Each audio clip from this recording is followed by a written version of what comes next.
Welcome back. Governor Steve Bullock from Montana wants to be the next president. He made headlines in Iowa as he was endorsed by Attorney General Tom Miller right after he announced his run. I sat down to ask him how he plans to stand out in a field that has more than 24 candidates. I think I bring something, even in a big field, that no one else has. I'm the only one in the field that actually won in a Trump state when Trump was on the ballot. 2016, he took Montana by 20. I won by 4. And we need to win back some of the places that we've lost if we're going to win in 2020. Also, in a time of great division, my legislature's gone between 60% and 2/3 Republican. I've been able to bring people together to get things done like health care or getting dark money out of our elections, investing in education, freezing college tuition. I think that people want to believe that government can work.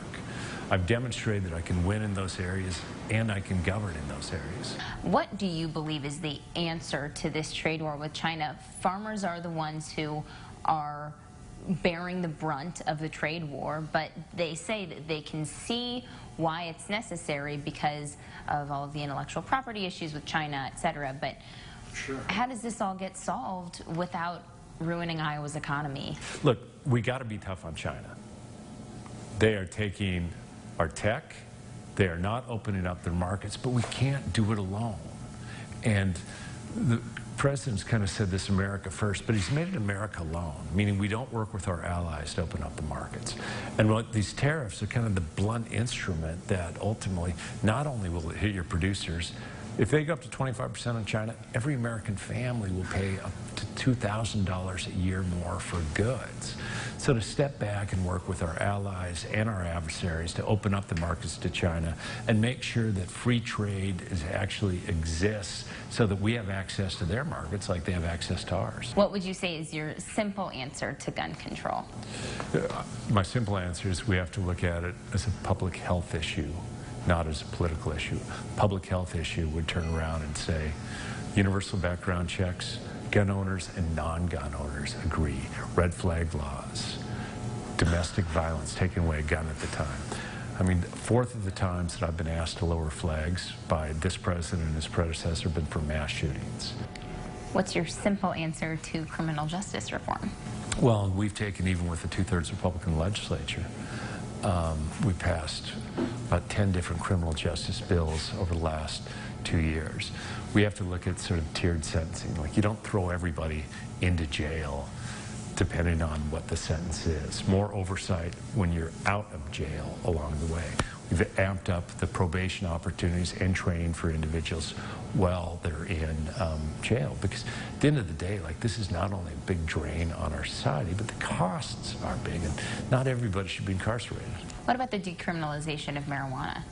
So I think that it should be done at a state-by-state basis to decide whether you want to legalize, but the federal government has to get out of the way in doing it. Climate change.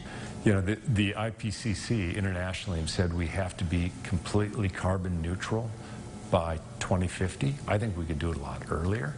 First, you rejoin Paris. It's going to take all of us in this world to address it. Second of which, you reinstate the CAFE standards. So these are the, you know, when the Trump administration got rid of the fuel efficiency standards, not even the auto companies were asking for that.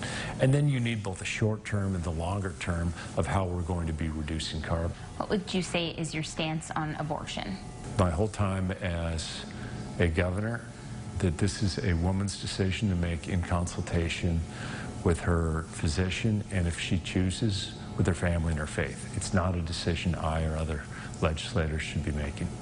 What are you doing and what can you do to increase name recognition and to make yourself more relatable to Iowans? Yeah, and first I was so pleased. Attorney General Tom Miller, right when I announced, came out and endorsed me.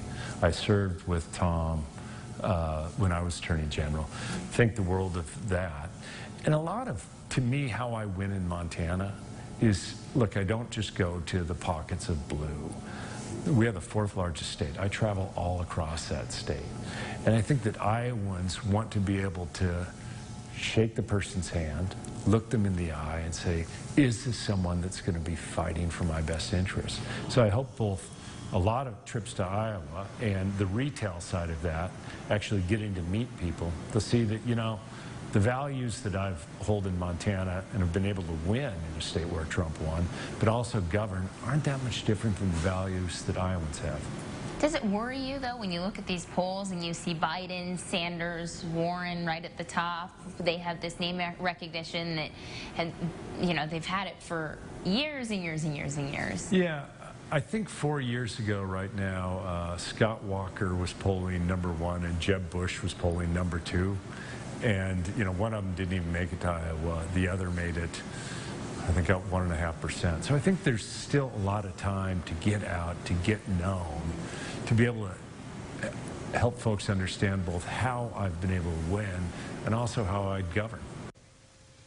We need to take a short break. Next, we are switching gears and talking about equal pay and its attention on the campaign trail. Stick with us.